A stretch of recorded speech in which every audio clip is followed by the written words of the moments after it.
물질적인 필요를 위한 기도에 대하여 함께 공부하는 시간입니다. 신명기 15장 4절로 6절은 내가 만일 내 하나님 여호와의 말씀만 듣고 내가 오늘 내게 내리는 그 명령을 다 지켜 행하면 내 하나님 여호와께서 내게 기업으로 주신 땅에서 내가 반드시 복을 받으리니 너희 중에 가난한 자가 없으리라. 내 하나님 여호와께서 내게 허락하신 대로 내게 복을 주시리니 내가 여러 나라에 꾸어줄지라도 너는 꾸지 아니하겠고 내가 여러 나라를 통치할지라도 너는 통치를 당하지 아니하리라라고 말씀하셨습니다.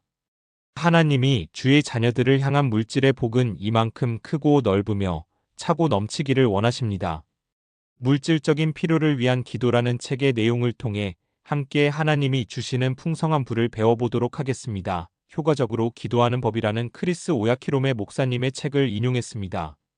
아버지, 내게 집을 한 채 주세요. 차를 한 대 주세요. 오 하나님, 나는 돈이 필요합니다. 새 직장이 필요합니다. 당신이 살면서 진정으로 원하는 것들과 필요한 것들을 적으면 끝이 없겠지만 당신은 이런 식의 주세요. 기도를 더 이상 할 필요가 없다는 것을 깨달았습니까? 왜냐하면 모든 것들이 이미 당신의 것이기 때문입니다. 이것이 고린도전서 3장 21절로 23절에서 말씀이 말하고 있는 것입니다. 그런즉 누구든지 사람을 자랑하지 말라. 만물이 다 너희 것임이라. 바울이나 아볼로나 게바나 세계나 생명이나 사망이나 지금 것이나 장래 것이나 다 너희의 것이요 너희는 그리스도의 것이요 그리스도는 하나님의 것이니라. 아멘. 그렇다면 기도하거나 구하지 않고 어떻게 하나님께 이런 것들을 구하여 받아서 즐길 수 있습니까? 라고 의아해할 수도 있습니다. 그것을 이 시간에 보여주려고 합니다. 왜냐하면 하나님의 말씀은 우리가 어떻게 물질적인 필요를 공급받는지를 계시해주고 있기 때문입니다. 나의 하나님이 너희 모든 필요를 공급해 주실 것이다. 당신의 필요에 대해서 제일 먼저 확실하게 해야 할 것은 당신이 받고 싶어 하는 것보다 하나님께서 더 당신의 필요를 채워주시기 원하신다는 사실입니다. 그래서 예수님께서도 우리가 기도할 때 헛된 말을 반복하는 것이 옳지 않다고 마태복음 6장 7절에서 말씀하셨습니다. 바울은 빌립보서 2장 13절에서 이렇게 말씀했습니다. 너희 안에서 행하시는 이는 하나님이시니 자기의 기쁘신 뜻을 위하여 너희에게 소원을 두고 행하게 하시나니. 아멘. 요한도 하나님의 마음에 대해서 언급하면서 사랑하는 자여, 내 영혼이 잘된 같이 내가 범사에 잘되고 강건하기를 내가 간구하노라라고 요한 3서 1장 2절에서 말했습니다. 이로써 좋은 것에 대한 당신의 소원은 당신을 위한 하나님의 소원을 반영하는 것이라는 것이 증명되었습니다. 바울은 오늘날 우리에게 아주 적합한 그들의 필요에 관하여 빌립보에 사는 성도들에게 심오한 말을 하였습니다. 그는 이렇게 말했습니다. 나의 하나님이 그리스도 예수 안에서 영광 가운데 그 풍성한 대로 너희 모든 쓸 것을 채우시리라. 빌립보서 4장 19절. 아멘. 여기서 바울이 영적인 필요에 관해서 말하고 있을까요? 아니면 그들의 물질적인 필요를 언급한 것으로 볼 수 있을까요? 이 구절을 문맥에서 공부하면서 알아볼 것입니다. 빌립보서 4장 15절로 16절. 빌립보 사람들아, 너희도 알거니와 복음의 시초에 내가 마게도냐를 떠날 때에 주고받는 내 일에 참여한 교회가 너희 외에 아무도 없었느니라. 데살로니가에 있을 때에도 너희가 한 번뿐 아니라 두 번이나 나의 쓸 것을 보내었도다. 여기서 바울은 빌립보 성도들로부터 받은 물질적인 것을 말하면서 빌립보 교회 외에는 주고받는 일에 참여한 교회가 없었다고 언급했습니다. 그러므로 이런 조건 아래서 그는 19절에서 이렇게 말한 것입니다. 나의 하나님이 그리스도 예수 안에서 영광 가운데 그 풍성한 대로 너희 모든 쓸 것을 채우시리라. 서프라이 채운다는 말은 여기에서 단순한 공급만을 뜻하지 않고 그리스어 플레로오를 번역한 말로써 가득 채우다 혹은 잉여분을 뜻합니다. 그러므로 바울은 하나님의 계획은 우리의 필요만을 채우는 것이 아니라 남을 정도로 많은 것으로서 원하는 것이나 필요한 것보다 훨씬 더 많은 것이라는 것을 우리에게 알려주고 있습니다. 바울이 나의 하나님이 너희 모든 쓸 것을 채우시리라고 말할 때 그는 하나님을 대신해서 약속을 하거나 우리에게 하나님으로부터 약속을 제공하고 있는 것이 아닙니다. 약속처럼 들리지만 약속이 아닙니다. 만일 주님께서 내가 나의 영광 가운데 풍성한 대로 너희 쓸 것을 공급해 줄 것이다 라고 말씀하셨다. 라고 기록되었다면 우리는 하나님이 하신 약속으로 받아들일 수 있을 것입니다. 그러나 바울은 나의 하나님이 그리스도 예수 안에서 영광 가운데 그 풍성한 대로 너희 모든 쓸 것을 채우시리라라고 빌립보서 4장 19절에서 썼습니다. 이 말씀은 계약에 의거한 하나님의 역할을 우리에게 알려주고 있는 사실을 진술한 문장입니다. 이 말은 당신이 어떤 필요를 인식하는 바로 그 순간, 그것은 하나님의 공급 체계에 줄을 서서 대기하고 있다는 말입니다. 그러므로 말씀이 그것들은 그리스도 예수로 말미암아 영광 가운데 하나님의 풍성함을 따라 공급될 것이라고 이미 선언하고 있기 때문에 당신은 당신의 필요에 관해서 기도할 필요가 없습니다. 예를 들어서 만일 당신의 월세 납부일이 가까워 온다고 오 하나님, 제발 저를 도와주십시오. 월세를 지불해야 합니다. 라고 기도해서는 안 됩니다. 이런 기도는 효과가 없을 것입니다. 당신이 해야 하는 것은 이렇게 선포하는 것입니다. 그리스도 예수로 말미암아 하나님의 영광 가운데 풍성한 대로 나의 모든 필요는 충족되었습니다. 그러므로 월세를 낼 돈을 나는 예수 이름으로 받습니다. 사실 당신은 월세 낼 날이 되기 훨씬 전에 이렇게 선포했어야 합니다. 미리 선포하지 않으므로 하나님께서 모르고 계시다가 갑자기 당황한다는 말이 아닙니다. 당신이 일찍이 말씀을 선포하면 당신은 당신의 믿음을 강하게 하여 겁을 먹지 않도록 충분한 시간을 가지게 되기 때문입니다. 이런 믿음의 선언은 당신이 이것을 기대하기 때문에 하는 것이 아니라 당신이 이것을 절대적으로 믿기 때문에 하는 것입니다. 바울은 고린도후서 4장 13절에서 이렇게 선포하였습니다. 기록된 바 내가 믿었으므로 말하였다 한 것 같이 우리가 같은 믿음의 마음을 가졌으니 우리도 믿었으므로 또한 말하노라. 당신도 역시 믿기 때문에 말하는 것입니다. 필요가 아니라 공급을 말하십시오. 필요를 의식하지 말고 공급을 의식하십시오. 아마도 당신은 모르고 있는 것을 하나님께서 당신에게 유익이 되도록 일하시는 것들이 있습니다. 그러나 어떤 것들은 당신이 그것을 알게 되고 필요가 있음을 깨닫게 됩니다. 이렇게 필요를 발견하였으면 그 필요를 채워달라고 하나님께 기도하며 구하는 것을 시작하지 마십시오. 이런 필요를 당신의 기도의 초점이 되게 하지 마십시오. 필요가 초점이 되면 당신은 당신의 공급 대신에 당신의 필요에 목소리를 실어주게 될 것입니다. 당신이 해야 하는 것은 하나님께서 당신의 필요를 공급하셨다는 것을 선포하는 것입니다. 이렇게 말하십시오. 아버지, 나는 내 집을 예수 이름으로 받습니다. 이렇게 함으로써 당신은 하나님의 공급 체계에 연결되는 것입니다. 너무나 단순해 보이지만 복음은 단순합니다. 복음은 이런 것입니다. 너무나 쉽기 때문에 당신은 애쓰거나 애걸할 필요가 없습니다. 당신이 원하는 것이 복음이 말하고 있는 것이 아니라면 당신은 금식하고 애쓰고 그에 대한 값을 지불해야 할 것입니다. 그러나 그것들이 그리스도의 영광스러운 복음이 공급하는 것 안에 있다면 당신은 그것들이 당신 것임을 알고 있으므로 편하게 쉴 수 있습니다. 더 이상 오늘 우리에게 일용할 양식을 주십시오가 아닙니다. 예수님은 제자들에게 아버지께 오늘 우리에게 일용할 양식을 주십시오라고 마태복음 6장 11절에서 기도의 방법을 가르쳤습니다. 아담이 대반역을 저지름으로 말미암아 인간은 땅을 다스리는 권세를 잃어버렸고 사탄에게 넘겨주었기 때문에 이런 기도는 그때에 필요했었습니다.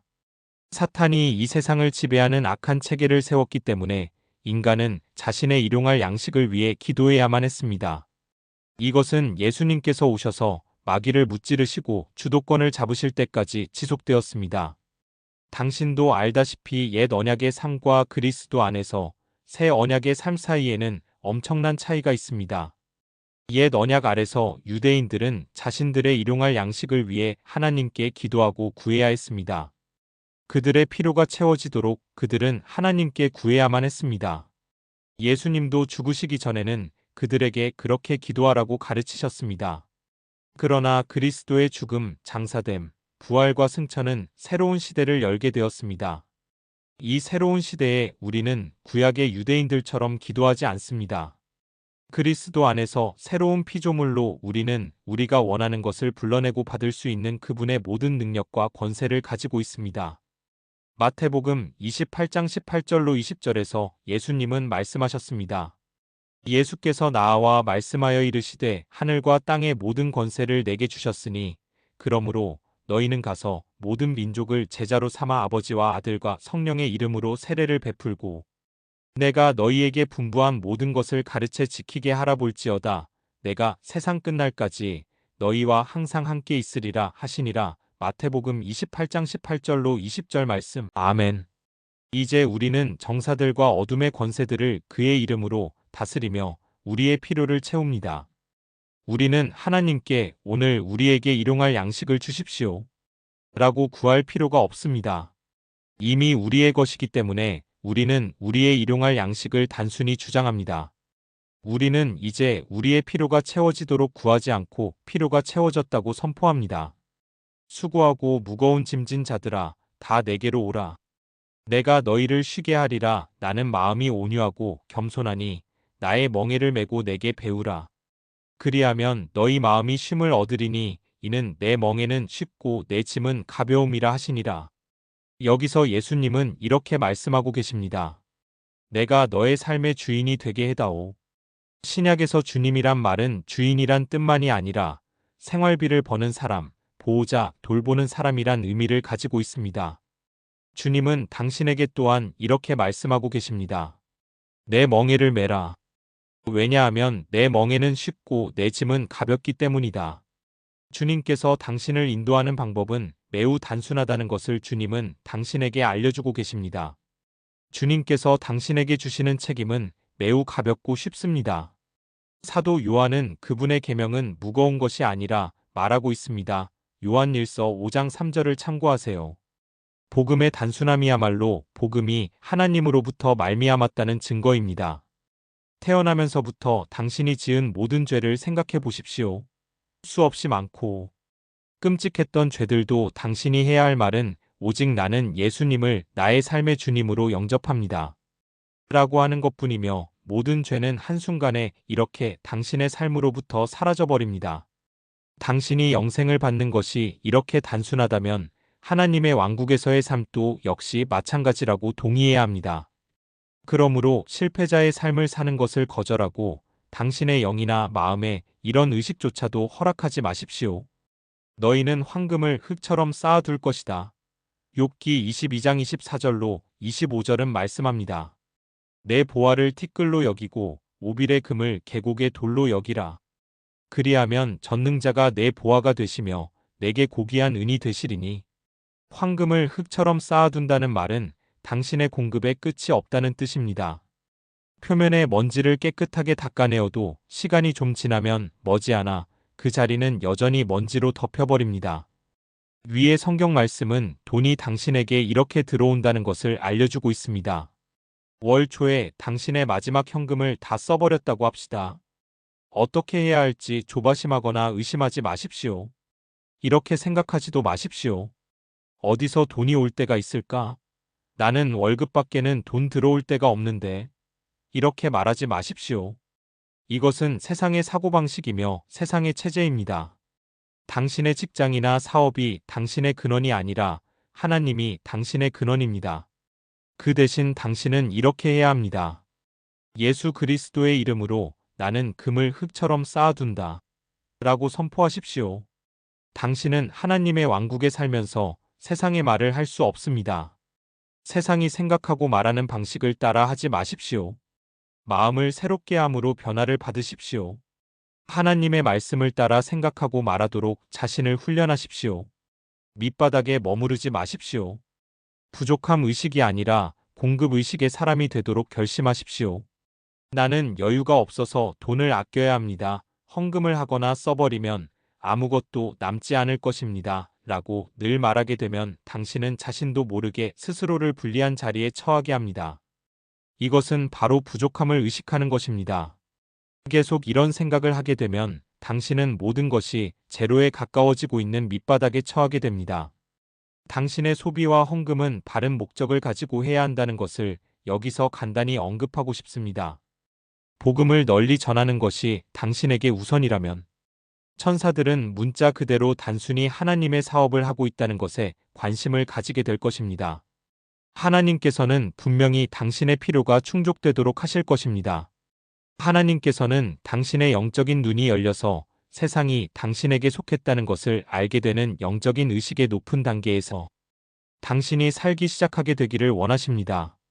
당신이 의식적으로 하나님의 말씀 안에서 자신을 개발함에 따라 당신은 하고 있는 기도 중 많은 것들이 기도할 필요가 없다는 것을 깨닫게 될 것입니다.